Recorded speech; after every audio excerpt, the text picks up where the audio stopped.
എൻ്റെ പേര് ലാജിത് എന്നാണ്. എൻ്റെ സ്വദേശം വടുതല തന്നെയാണ്.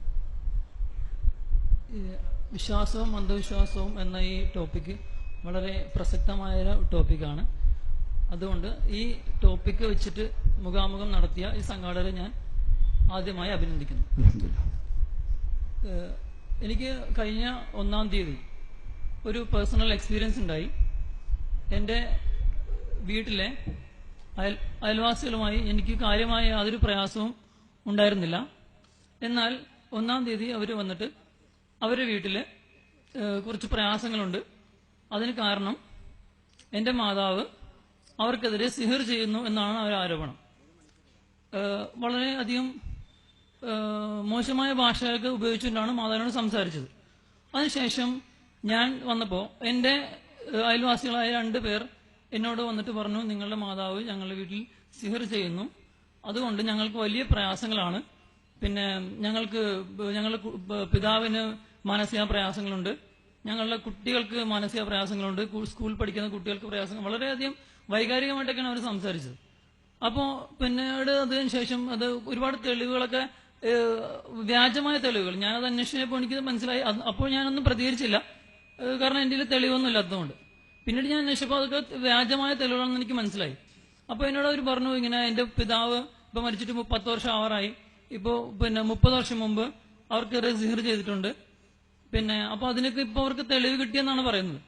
അപ്പോൾ അതിനെ അവർ പറയുന്നത് എന്നെ സഫ്വാൻ എന്ന് പറയുന്ന പൂച്ചാക്കലുള്ള ഒരു വ്യക്തിയുടെ അടുത്ത് കൊണ്ടുപോകാം, എന്നിട്ട് സംസാരിക്കാം. അപ്പോൾ ഞാൻ പറഞ്ഞു, സഫ്വാൻ്റെ അടുത്ത് വരേണ്ട ആവശ്യം എനിക്കില്ല. അതുപോലെ തന്നെ വേറെ എൻ്റെ 1-2 സുഹൃത്ത്, ഷിജു എന്ന് പറയുന്ന ഒരു സുഹൃത്തിനോട് പറഞ്ഞു കണക്ട് ചെയ്ത് തരാം. അപ്പോൾ ഞാൻ ആ ഷിജു എന്ന് പറഞ്ഞ സുഹൃത്തിനോട് ചോദിച്ചപ്പോൾ ഇവർ പറഞ്ഞിട്ടുള്ള അറിവുകളല്ലാതെ അവന് യാതൊരു വിധ അറിവുമില്ല. അപ്പോൾ ഇങ്ങനെയൊക്കെ ഉണ്ടോ? ഞാനിത് ശരിക്കും ഞാൻ ഒരു സുന്നി മദ്രസയിൽ പഠിച്ച ആളാണ്. പിന്നെ അതിനുശേഷം എൻ്റെ അയൽവാസികൾ മുഖേന തന്നെയാണ് ഞാൻ ഈ KNM-യുമായൊക്കെ ബന്ധപ്പെടുന്നതും KNM-ന്റെ പള്ളിയിലൊക്കെ പോകുന്നതൊക്കെ. ഈ സുഹൃത്തുക്കളെല്ലാം ഞാൻ എല്ലാ ദിവസവും കാണുന്നതാണ്. അപ്പൊ ഇങ്ങനെ ഒരു പ്രയാസം ഒരു വീട്ടിലുണ്ടായിട്ട് എന്നോട് പറഞ്ഞിട്ടില്ല. ഇവർ വീട്ടിൽ ഭയങ്കര ശബ്ദത്തിൽ എല്ലാ ദിവസവും, അപ്പൊ നമ്മൾ ഈ ഇഷ്യൂ ഉണ്ടായ ശേഷമാണ് ഇത് ചിന്തിക്കുന്നത്. ഇത് ഭയങ്കര സൗണ്ടിലാണ് ഇങ്ങനെ ഖുറാനൊക്കെ വെക്കുന്നത്. ഖുറാൻ നമുക്ക് വലിയ പ്രയാസമുള്ളവരൊന്നുമല്ല, നല്ല കാര്യം അൽഹംദുലില്ലാ. പക്ഷെ ഇങ്ങനെ സൗണ്ടിൽ ഖുറാനൊക്കെ വെക്കേണ്ടതുണ്ടോ? അവരെ എന്റെ കസിൻസിനോടൊക്കെ ഇവർ പറഞ്ഞത് ഇവരുടെ വീട്ടിലെ ജിന്ന് ഹാജരാക്കി, അതെനിക്ക് വ്യക്തമായ തെളിവില്ല, ജിന്ന് ഹാജരാക്കി, അതിന് സഫ്വാൻ കണക്ഷനൊക്കെ ഉണ്ട്. പിന്നെന്താണ് ഇവർ വീടിന്റെ ടൈൽസിന്റെ ഉള്ളിൽ നിന്ന് എന്തോ തകിടൊക്കെ അവർക്ക് കിട്ടി. പോലീസ്, ഞാൻ എന്തായാലും എന്റെ മാതാവിനെ പ്രൊട്ടക്ഷന് വേണ്ടി പോലീസ് കംപ്ലൈന്റ് ഒക്കെ കൊടുത്തിരുന്നു. എനിക്ക് സമയമില്ലാത്തതുകൊണ്ട് ഞാൻ കേസുമായിട്ടൊന്നും പോയില്ല, കാരണം എനിക്ക് അതിനുള്ള സമയം ഇല്ലാത്തതുകൊണ്ടാണ്. അപ്പോൾ എന്തായാലും ഇൻഷാ അല്ലാഹ് എന്റെ മാതാവ് വളരെയധികം മാനസികമായി വളരെയധികം വേദനിക്കുന്നുണ്ട്. ഇതൊരു നിരപരാധിയായ ഒരു വ്യക്തിയാണ് എന്റെ മാതാവ്. കാരണം ഇങ്ങനെ ഒരു വിഷയം ചെയ്തിട്ടേ ഇല്ല. ഇവര് പറഞ്ഞു മോഷണം ചെയ്തിട്ടെന്നൊക്കെ പറഞ്ഞു. ഞാൻ അയൽവാസികളോടൊക്കെ ചോദിച്ചു, അയൽവാസികളിൽ നിന്ന് മോഷണമൊക്കെ ചെയ്തെന്ന് പറഞ്ഞു. ഞാൻ അയൽവാസികളോടൊക്കെ ചോദിച്ചപ്പോൾ അങ്ങനെയുള്ള ഇഷ്യൂസ് ഒന്നും അയൽവാസികൾക്ക് അറിവില്ല എന്ന് പറഞ്ഞു. അപ്പൊ ഇത് എന്തായാലും ഇപ്പൊ അൽഹംദുലില്ലാ ഇപ്പൊ സാഹിബ് ഇപ്പൊ പറഞ്ഞു, ഈ പരലോകത്ത് അനസ് മൗലവിയെയും അതുപോലെ ഹനീഫ് കായക്കുടിയെയും മൗലവിയെയൊക്കെ കാണുമെന്ന് പറഞ്ഞു.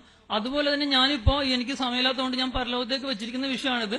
ഇതിനെ ആസ്പദമാക്കി ഞാൻ പ്രാദേശികമായ ആളുകളൊക്കെ ചോദിച്ചു, അവർക്കൊന്നും വ്യക്തമായ ഒരു മറുപടി എനിക്ക് കിട്ടിയില്ല അവരിൽ നിന്നും. ഇവിടുത്തെ സഹോദരൻ ഹാരിസിനോട് ചോദിച്ചു, പിന്നെ അങ്ങനെ ഒരുപാട് പേരോട് ഞാൻ ചോദിച്ചു, പക്ഷെ എനിക്കൊരു വ്യക്തമായ മറുപടി കിട്ടിയില്ല. ഇതൊരു നല്ല വേദിയാണ്, എനിക്കൊരു ആധികാരികമായ മറുപടി ഞാൻ പ്രതീക്ഷിക്കുന്നുണ്ട്.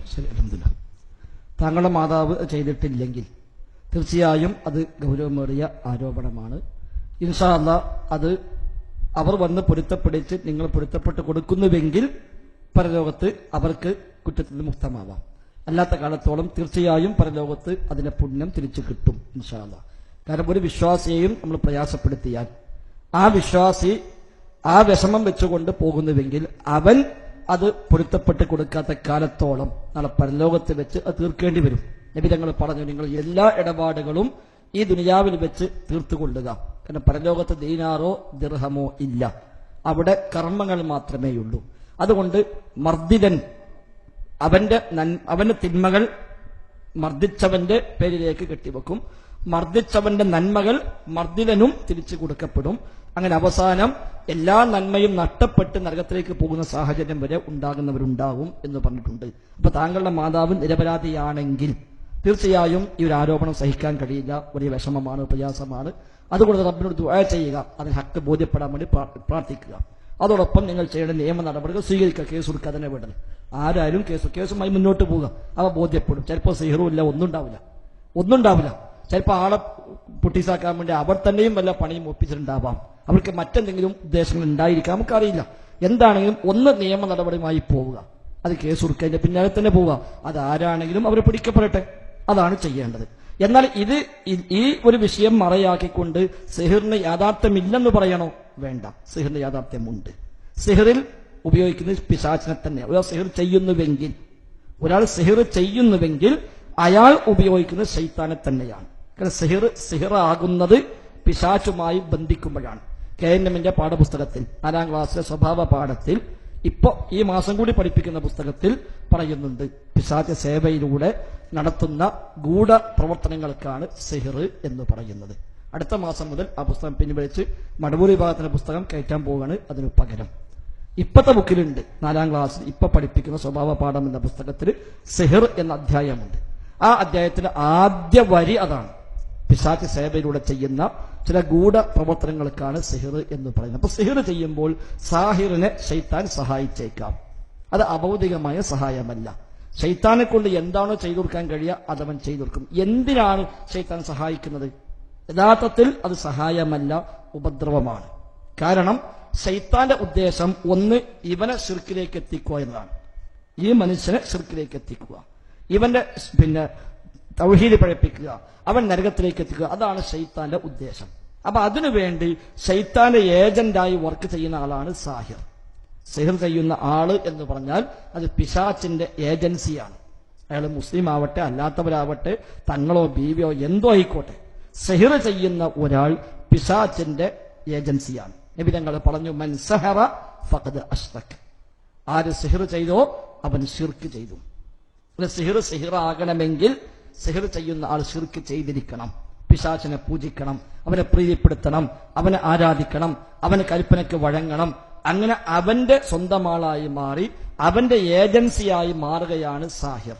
അപ്പൊ ഏജന്റിനെ തന്റെ ഹെഡ് ഓഫീസിൽ നിന്ന് കിട്ടുന്ന ചില നിർദ്ദേശങ്ങൾ, ചില സഹായങ്ങൾ, അതാണ് സിഹിറിൽ സംഭവിക്കുന്നത്. അതാ വിശുദ്ധ ഖുർആൻ സൂറത്ത് ബഖറ 102-ാമത്തെ ആയത്തിൽ പറഞ്ഞത്, വലാകിന്ന ശയാത്തീന കഫറു യുഅല്ലിമൂന അന്നാസ സിഹിർ. പിശാചുക്കൾ ജനങ്ങളെ സിഹിർ പഠിപ്പിക്കുന്നു. പിശാചുക്കൾ ജനങ്ങളെ സിഹിർ പഠിപ്പിക്കുന്നു. അപ്പൊ പിശാചുക്കളാണ് സിഹിർ പഠിപ്പിക്കുന്ന ഒന്നാമത്തെ ഉസ്താദുമാർ. ഈ ആയത്ത് തെളിവാക്കിക്കൊണ്ട് സൗദി അറേബ്യയുടെ മുൻ ഗ്രാൻഡ് മുഫ്തി ഷെയ്ഖ് ഇബ്നു ബാസ് റഹിമഹുല്ല അദ്ദേഹത്തിന്റെ ഫതാവയിൽ പറയുന്നു, അശയാത്തീനു ഹുമുൽ അസാതിര. പിശാചുക്കളാണ് ഉസ്താദുമാർ. ശയാത്തീനുൽ ജിന്നി യുഅല്ലിമൂന ശയാത്തീനൽ ഇൻസി. ജിന്നിൽപ്പെട്ട ശൈത്താന്മാർ മനുഷ്യരിൽപ്പെട്ട ശൈത്താന്മാരെ പഠിപ്പിച്ചു കൊടുക്കുന്നു. അപ്പൊ സിഹിർ ചെയ്യുന്ന സാഹിർ ശൈത്താനാണ്, അവനെ സഹായിക്കുന്നതും ശൈത്താനാണ്. ഒന്ന് മനുഷ്യ പിശാച്ച്, മറ്റൊന്ന് ജിന്നു പിശാച്ച്. അവർ തമ്മിലുള്ള കരാറാണ് സിഹിറിൽ നടക്കുന്നത്. അതിൽ ഡോക്ടർ ഉസ്മാൻ സാഹിബ് എഴുതിയ മുഖ്യശത്രു എന്ന പുസ്തകം വായിച്ചാൽ വളരെ കൃത്യമായി നമുക്ക് ആ വിഷയം കിട്ടും. അതേപോലെ അമാനിമലയുടെ ഖുർആൻ പരിഭാഷയിൽ വളരെ വിശദമായി അദ്ദേഹം ഈ വക വിഷയങ്ങൾ രേഖപ്പെടുത്തി പോയിട്ടുണ്ട്. അതാണ് സിഹിറിൽ സംഭവിക്കുന്നത്. പക്ഷെ സിഹിർ ചെയ്യുന്ന സാഹിറിനെ സഹായിക്കുന്ന ശൈത്താൻ അതുകൊണ്ട് ലക്ഷ്യമാക്കുന്നത് ഈ മനുഷ്യനെ നരകത്തിലേക്ക് എത്തിക്കുക എന്നതാണ്. അവിടെ സിഹിർ ചെയ്യുന്നവൻ നരകത്തിലേക്ക് എത്തും, അവൻ ശിർക്ക് ചെയ്യും. 2, അവനെ ഉപയോഗപ്പെടുത്തി ആ നാട്ടുകാർ ശിർക്ക് കൊണ്ടുപോവുക. ഈ ഏജൻസിയെ ഉപയോഗിച്ചുകൊണ്ട്. ശൈത്താന്റെ ഏജൻസിയാണ് സിദ്ധന്മാരൊക്കെയും, ബീബിമാര്, തങ്ങന്മാര്, ആ വ്യത്യസ്ത പേരിൽ വരുന്ന സിദ്ധവേഷം കിട്ടി വരുന്ന ആരൊക്കെയുണ്ടോ അവരൊക്കെ പിശാചിന്റെ ഏജൻസിയാണ്. ആ ഏജൻസിയെ ഉപയോഗപ്പെടുത്തി നാട്ടുകാരെ പരമാവധി ശിർക്കിലേക്ക് എത്തിക്കുന്നു. അപ്പൊ അയാളെടുത്ത് പോകും, അയാൾ തകിടോ മറ്റോ കൊടുക്കും, തൽക്കാലം സുഖപ്പെടും. കാരണം അയാൾ ശൈത്താന്റെ ഏജൻസിയാണ്. അവിടെ പോയി പറയുമ്പോൾ അയാളും ശൈത്താൻ തമ്മിൽ കരാറുണ്ട്, ഇതാ ഇവൻ ഇവിടെ എത്തി, അവൻ ശിർക്ക് ചെയ്യാൻ തയ്യാറായി, ഇനി അവനെ പ്രയാസപ്പെടുത്തണ്ട. അപ്പൊ തൽക്കാലം ശൈത്താൻ മാറിക്കൊടുക്കും. അതാണ് സംഭവിക്കുന്നത്. പക്ഷെ അത് എന്നേക്കുമായി ആയിരിക്കില്ല. ഇവൻ നരകത്തിലേക്ക് എത്തുന്നത് വരെ ആ 2 ഏജന്റുമാർ തമ്മിൽ കരാർ സ്ഥാനത്തിൽ വർക്ക് ചെയ്യും. അങ്ങനെ ഈ സിദ്ധൻ അവിടെ ശിർക്കിലേക്കുള്ള ഏജന്റായി മാറും. ഇയാൾക്ക് പിന്നെ അസുഖം വന്നാൽ ഇയാൾ പറയാം, അന്ന് അവിടെ പോയിട്ടാ മാറിയത്, നമുക്ക് അവിടെ പോയി നോക്കാന്ന് പറയും. അയൽവാസിക്ക് ഇനി വേറെ പ്രശ്നം വന്നാൽ ഇവൻ പറഞ്ഞു കൊടുക്കും, നീ അവിടെ പോയിക്കോ, അവിടുന്ന് സുഖപ്പെടും, എനിക്ക് അവിടെ പോയിട്ടാ സുഖപ്പെട്ടത്. അപ്പൊ അവനും പോകും. അങ്ങനെ ഓരോരുത്തരും പരസ്പരം നെറ്റ്വർക്കായി വർക്ക് ചെയ്ത് ഒരു ഏജന്റിന്റെ പണിയെടുത്ത് ആ നാട്ടുകാരെ പരമാവധി ശിർക്കിലേക്ക് എത്തിക്കാൻ അവിടെ ശ്രമിക്കും. അതാണ് സിഹിർ. ആ സിഹിർ ചെയ്യാൻ പാടില്ല, ചെയ്യിക്കാൻ പാടില്ല. ചെയ്തവനും ചെയ്യിച്ചവനും അവൻ നമ്മിൽപ്പെട്ടവനല്ല. അങ്ങനത്തെ ഹദീസുകൾ ഉദ്ധരിച്ചു. ലൈസ മിന്നാ മൻ സഹറ ഔ സുഹിറ ലഹു. സിഹർ ചെയ്തവൻ വിശ്വാസിയല്ല. ആർക്ക് വേണ്ടി സിഹർ ചെയ്തോ അവനും വിശ്വാസിയല്ല. അപ്പൊ താങ്കളുടെ മാതാവ് ചെയ്തിട്ടുണ്ടെങ്കിൽ ഗൗരവമാണ്, ഇസ്ലാമിന് പുറത്തു പോകാൻ പര്യാപ്തമാണ്. താങ്കളുടെ മാതാവ് ചെയ്തിട്ടില്ലെങ്കിൽ ഒരു വലിയ ആരോപണമാണ് താങ്കളുടെ മാതാവിനെതിരെ അവർ ഉന്നയിക്കുന്നത്. അത് ശരിയുമല്ല. ഇനി അങ്ങനെ സിഹർ ചെയ്തു എന്ന് വന്നാൽ അതിന് മറ്റൊരു സാഹിറിനെ പോയി കാണതല്ല അതിനുള്ള പരിഹാര മാർഗം.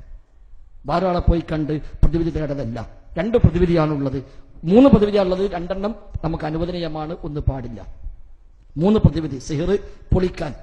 1 അതിനേക്കാളും വലിയ സിഹർ അങ്ങോട്ട് ചെയ്യാം. ആള് കാഫിറായി പോകും, നരകത്ത് പോകും, ചിലപ്പോൾ തൽക്കാലം രക്ഷപ്പെടും. കാരണം ഈ ശൈത്താൻ നരകത്ത് പോകാൻ പിടിക്കുമ്പോൾ അതിലും വലിയ ശൈത്താനെ പോയി പിടിക്കുക. അവന്റെ ലക്ഷ്യം എന്താണ്? ഇവനെ നരകത്ത് കൊണ്ടുപോകാൻ. ഇവന്റെ ലക്ഷ്യവും നരകത്ത് കൊണ്ടുപോകാൻ. അപ്പൊ ഇവന് അതിലും വലിയ ശൈത്താനത്തിൽ എത്തുമ്പോൾ അവർ തമ്മിൽ കമ്മ്യൂണിക്കേഷൻ ഉണ്ടാവും.